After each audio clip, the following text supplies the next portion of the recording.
হিন্দোল অপর্ণার বিয়েতে বাধা হয়ে দাঁড়ালো আর্য স্যার। অপর্ণার বিয়ে অন্য কোথাও দিবেন না, আমি অপর্ণাকে ভালোবাসি, আর্য এমনটাই সতীনাথ বাবুকে বলে। হ্যাঁ বন্ধুরা, আমরা এমনটা দেখতে পাবো চিরদিনই তুমি যে আমার ধারাবাহিকের আগামী পর্বগুলোতে।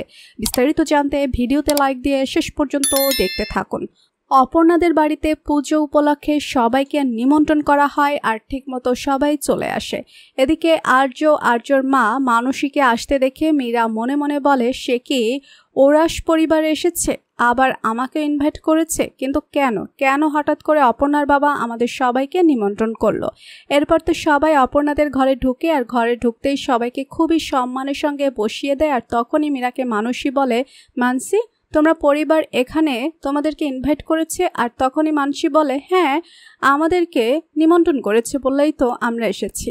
এবার অপর্ণার আর্য আলাদা হয়ে যাবে। ওদিকে মানসী মীরার মুখের দিকে তাকিয়ে মনে মনে বলে, কি ভাবছো অপর্ণা? যদি এই বাড়ির বউ হতে না পারো তবে তোমাকেও আমি এ বাড়িতে জায়গা দিব না।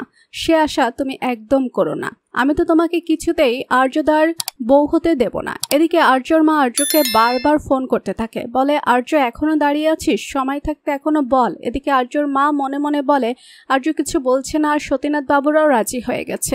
এখন যদি কেউ কিছু বলতে পারে সেটা অপর্ণাই বলতে পারে। অপর্ণা তুমি বলে দাও, তুমি বাকিটা আমি বুঝে নেব। একবার শুধু তুমি মুখ ফুটে বলো। আর শেষ সময় আর্য বলে, সতীনাথ বাবু আপনার সঙ্গে আমার কিছু কথা আছে।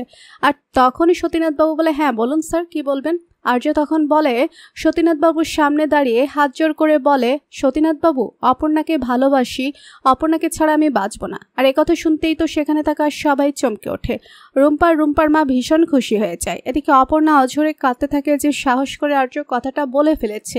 আর তখনই অপর্ণা বলে, হ্যাঁ বাবা, আমিও আর্যকে ভালোবাসি, আমরা দুজনকে ভালোবাসি।